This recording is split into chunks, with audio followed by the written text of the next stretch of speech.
Brassenkloppen kann man natürlich auch gut im höheren Level. Also Brassenkloppen ist nichts, was nur für kleine Spieler ist, denn es gibt ja auch noch die Ostbrasse.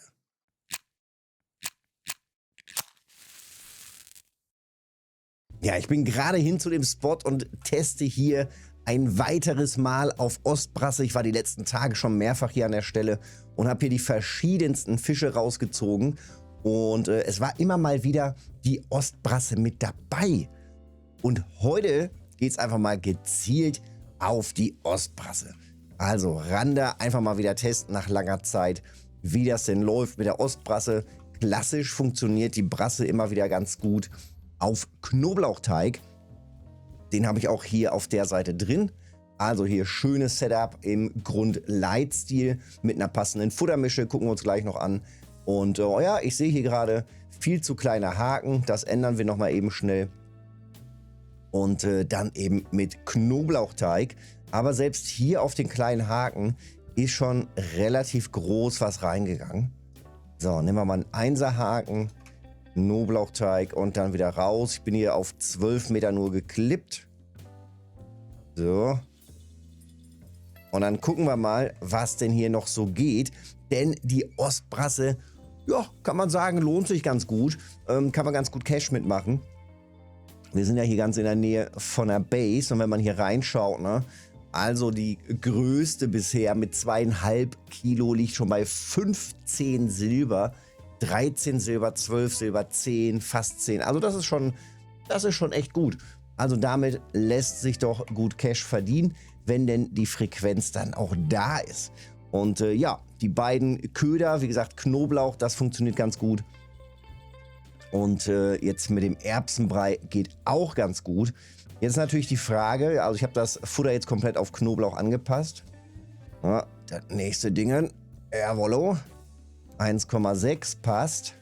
Ist natürlich die Frage, bei den Ostbrassen, was fressen die noch? Getestet habe ich jetzt schon Perlgraupe, war nicht so gut. Getestet habe ich Quarkteich, auch ein Klassiker beim Brassenkloppen. Mistwurm habe ich jetzt noch nicht genommen, weil da natürlich wahnsinnig viele Beifänge dann da mit drin sind. Also an dem Spot geht natürlich alles, was irgendwie wurmartig ist, sensationell. Larve, ja, Köcherfliegenlarve hatte ich verwendet. Wäre vielleicht noch eine Option. Also da sind mir die ersten reingegangen. Allerdings hat man da natürlich auch wahnsinnig viele Beifänge. Ja, und ansonsten muss man einfach eben gucken, ob es vielleicht echt nur noch die Teige sind, ne? Also komplett auf Knoblauch. Apropos komplett auf Knoblauch. Pop-up Mais mit Knoblauch habe ich auch probiert. Geht gar nichts. Also da tut sich absolut nichts. Meine Hoffnung war jetzt eigentlich eher noch hier der Erbsenbrei, weil das mit dem Erbsenbrei zwischendurch ganz gut geliefert hat. Gucken wir mal gerade rein. Eine von den größeren hier. Genau, auch hier mit 2,2 Kilo, auch auf Erbsenbrei. Kann man doch machen. Kann man doch machen. Gerne mehr davon. Ja, und wenn man hier eben mit dem Tauwurm steht, auch eine Option, wenn du sagst, jetzt genug Brassen gemacht, einfach einen Tauwurm rausballern. Sterlet geht hier rein, sibirische Sterlet immer mal wieder mit drin. Die Quappen natürlich jede Menge. Also auch das durchaus möglich, wenn man hier steht und auch noch mal ein bisschen was anderes fangen will. Und wieder auf Erbsenbrei. Ja, offenbar scheint das hier mit dem Erbsenbrei echt ganz gut zu funktionieren. Also kann man tatsächlich beides testen und verwenden. Wie man dann die Futtermische macht, ob man das dann nur auf Erbse speziell macht, ja, wäre natürlich eine Option.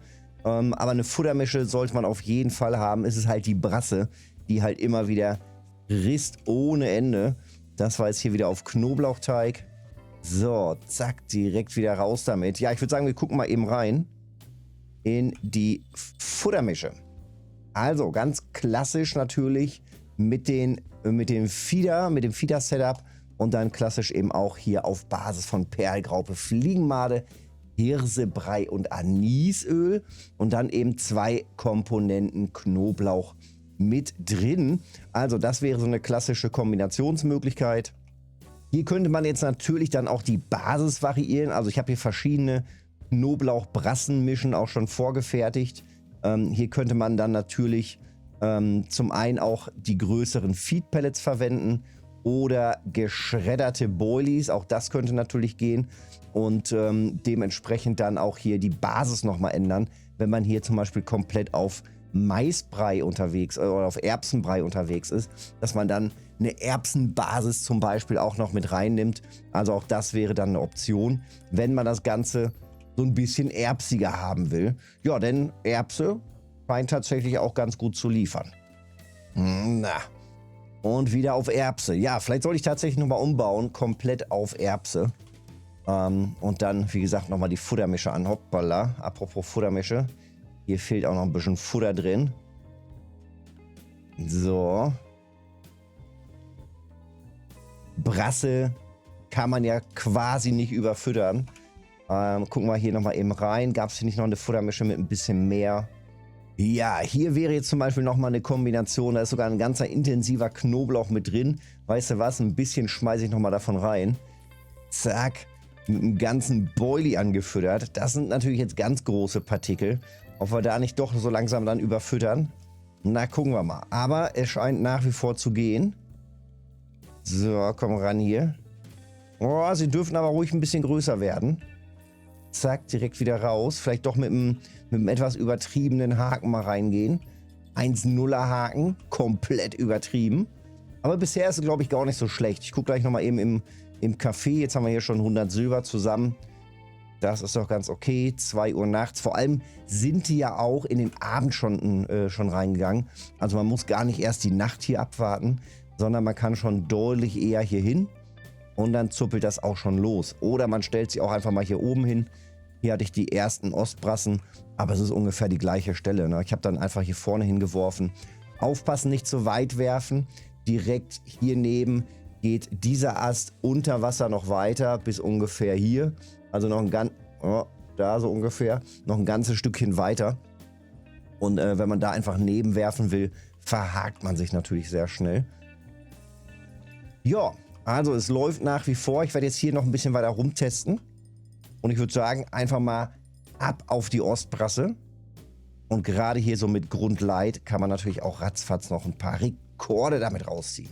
Petri Lümmels zieht raus die Ostbrasse. Gerne auch ein paar größere noch. Vielleicht einfach nochmal mit ein bisschen dickeren Haken hier reingehen. Wenn es dir gefallen hat, Daumen da lassen, Kanal abonnieren nicht vergessen. Und dann sehen wir uns im nächsten Video. Bis dahin.